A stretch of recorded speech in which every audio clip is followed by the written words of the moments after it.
अतीक अशरफ को कॉल्विन अस्पताल के बाहर ही पुलिस जीप से उतारा गया था।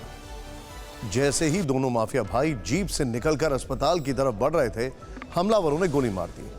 अब सवाल यह उठता है कि क्या यहां पुलिस से लापरवाही नहीं हुई?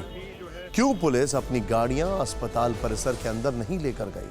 क्या अस्पताल परिसर में गाड़ी ले जाने की जगह नहीं थी? क्या अस्पताल परिसर के अंदर गाड़ी ले जाने पर रोक है?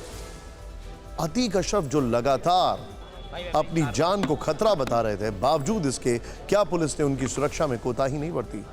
ये सवाल इसलिए भी अहम हो जाते हैं क्योंकि 13 अप्रैल को असद एनकाउंटर के बाद मीडिया से बातचीत में यूपी के special DG law and order Prashant Kumar ने भी बताया था कि अतीक अशरफ के काफिले पर हमले का प्लान था। पहले आप उनका वो बयान सुनिए। इस तरह के इंटेलिजेंस इनपुट थे कि स्थानीय स्तर पे या रास्ते में कॉन्वॉय पे हमला करके अपराधियों को छुड़ाया जा सकता है।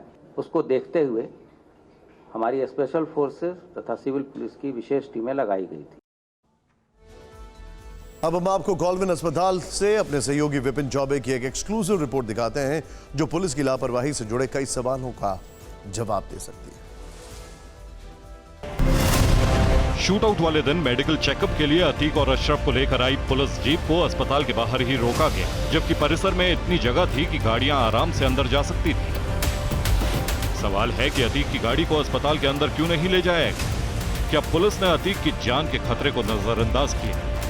हमारे संवाददाता विपिन चौबे ने अस्पताल के बाहर शूटआउट वाली जगह पर जाकर पड़ताल। हमने ये पता लगाने की कोशिश की कि जहां अतीक को जीप से उतारा गया, उस जगह से अस्पताल में जहां उसे गोली मारी गई, उसकी दूरी कितनी है? अतीक यहाँ उतरता है, यहाँ से कदम गिनते हैं कितने कदम पर गोली मारी गई। देखिए, 1 कदम, 2 कदम, 3 कदम, 4 कदम, 5 कदम, 6 कदम, 7 कदम, 8, 9, 10, 11, 12, 13, 14, 15 और इसी जगह पर गोली मारकर हत्या कर दी गई। अब सवाल ये कि अतीक अशरफ की सुरक्षा के साथ पुलिस ने इतना बड़ा रिस्क क्यों लिया? क्यों माफिया ब्रदर्स को अस्पताल परिसर से 15 कदम पहले ही जीप से उतारा गया? एक सवाल यह भी उठ रहा है कि क्या तीनों हमलावरों की बाइक अस्पताल के अंदर पार्क थी? अगर हकीकत यही है तो क्या उन्हें पहले से ही अतीक अशरफ के आने की जानकारी थी? हत्यारों की गाड़ी वो इतने बेखौफ थे कि उनकी गाड़ी अंदर पार्क होती है और पुलिस की गाड़ी बाहर पार्क होती है। हमारी पड़ताल में एक बात साफ हो गई कि अस्पताल में आराम से 2 गाड़ियां एक साथ अंदर जा सकती थी। सवाल यही है, फिर ऐसा क्यों नहीं किया गया?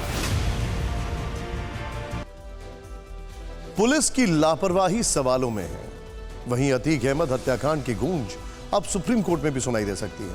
अतीक के वकील मंगलवार को सीजीआई की बेंच के सामने जल्द सुनवाई की मांग करेंगे। पुलिस कस्टडी में अतीक अशरफ की हत्या के खिलाफ सुप्रीम कोर्ट में जनहित याचिका पहले ही दाखिल हो चुकी है। असल में इसके पीछे दलील यही है कि अतीक और अशरफ का कत्ल बाकायदा साजिश के तहत हुआ है। खुद अशरफ ने अपनी हत्या होने की आशंका जताई थी। 28 मार्च को अशरफ ने कहा था कि जेल में एक अफसर ने मुझे धमकी दी, मैंने बंद लिफाफे में उस अफसर का नाम लिखा है और यह बंद लिफाफा सुप्रीम कोर्ट, हाई कोर्ट के चीफ जस्टिस और सीएम योगी के पास तक पहुंच जाएगा। किसी अधिकारी ने क्या कहा है? अधिकारी ने क्या कहा है? अधिकारी ने क्या कहा है? माननीय चीफ जस्टिस को और इलाहाबाद के चीफ जस्टिस को और माननीय मुख्यमंत्री को मेरा बंद लिफाफा पहुंच जाएगा अगर मेरी हत्या होती है तो। क्या होगा उस बंद लिफाफे में? उसका नाम होगा जिसे धमकी दिया है। किसने धमकी दी है? क्या धमकी दी है? एक बार बता दीजिए।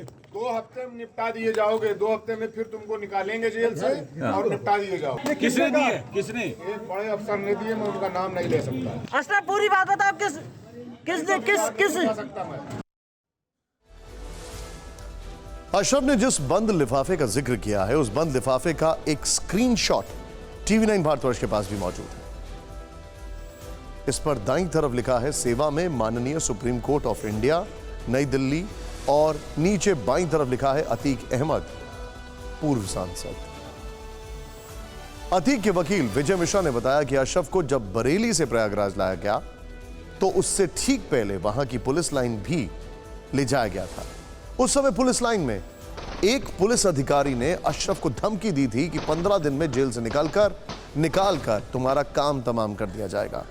इसी धमकी के बाद अशरफ ने अपने वकील से कहा था कि अगर ऐसी कोई घटना घटती है तो ये बंद लिफाफा सीएम योगी, हाईकोर्ट की चीफ जस्टिस और सुप्रीम कोर्ट तक पहुंचा देना।